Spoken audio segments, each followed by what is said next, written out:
Okay guys, this is an unboxing slash unpackaging review of the Magpul Dynamics MS2 Sling.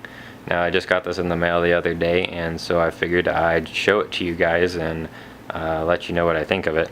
Now you rarely see me actually have the packaging of the products I review, so this one's kind of a unique one here. You can see all their directions here, but in case you don't want to interpret them yourself, which could take time, you can go ahead and watch my other video that's just kind of a quick starter guide on how to quickly set up the sling for your size and body type. And sorry, I only do it right-handed. But yeah, so that's here if you want it. Now, on the topic of the sling, now when I first pulled it out, I was surprised. All the metal pieces feel very, very heavy. They don't cheap out. They're all, well, apart from this one belt right here, this is the only plastic part on the whole thing.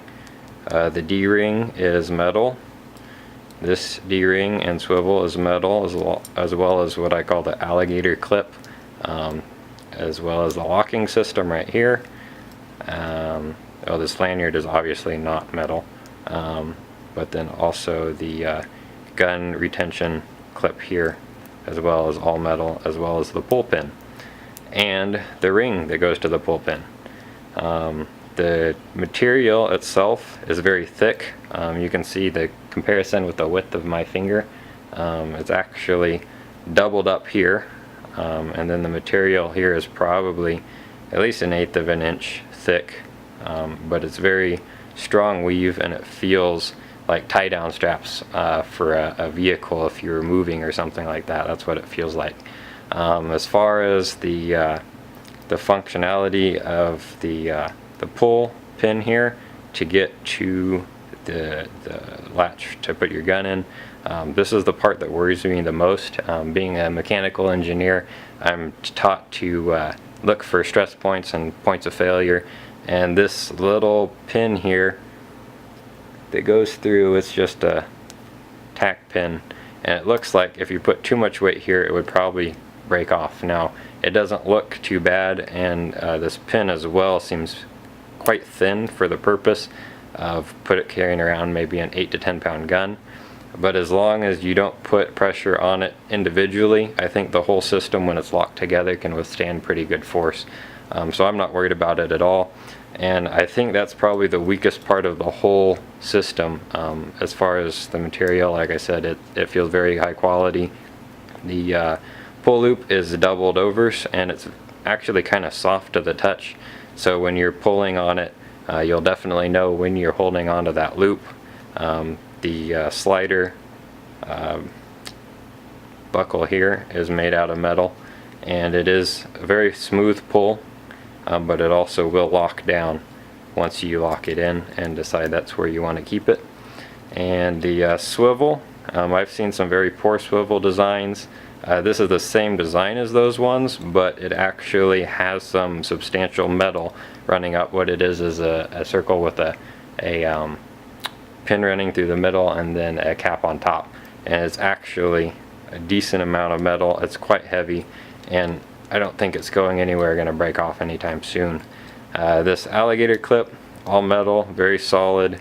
The spring return in it is very, very firm, as well as the little locking mechanism here. It's like a little rotating gear. Then you'll hear it click very lightly, and then you can no longer open it anymore. So that makes sure that when you attach it to the D-ring, it doesn't fall off, and then unlock it like that, and you can attach it to the front of your gun or to the D-ring, depending on if you want a 1 or 2 point setup. So next I'm going to just show you what it looks like while I'm wearing it, and if you want to see how to fit it in on yourself when you first pull it out of the bag, like I said, go ahead and check out my other video. So here you go. For this portion of the video, I just want to talk about comfortability. Now, I'm a smaller guy, I only weigh about 160 pounds, and I'm a lot thinner. So as far as the meat on my shoulder and underneath my arm, there isn't a whole lot, which means that it is kind of tight across my back shoulder blade. Now, if I'm wearing a vest or something, or maybe more clothing, it won't be as big of an issue. But they could have made these the straps a little bit thicker or maybe a little bit more padded. That would have been nice for me, but that's just my preference. Now as far as the fit, it fits very nicely even though I'm a little bit on the smaller side. The D-ring kind of sits right in the middle of your chest like it should, and it gives you plenty of motion. You can actually, move this around a significant portion. You do have about 4 to 5 inches between the D-ring and the end of your gun, or the clip onto your gun, so it is fairly maneuverable. It gives you plenty of length. I have my stock almost all the way out here, and I have no restriction at all. Now as far as switching over to the 2-point, as I showed in some of my other videos, my problem with this is that being a smaller guy, I don't quite get the amount of room that I need with a 2-point sling. It does restrict me a little bit here. So my solution to that would probably be gain a little bit of weight. Other than that, really the functionality of the sling itself is very great. It's versatile. It allows you to use different weapons in different situations and do the 1-point or 2-point attachment. So then as far as releasing, this one's one of the easiest I've seen. You just grab the lanyard in your finger and pull, and the little clip opens up and your gun is free. So that wraps up this video. I hope it's helpful. I do like this sling. I would suggest it, especially if you can get it for a good price.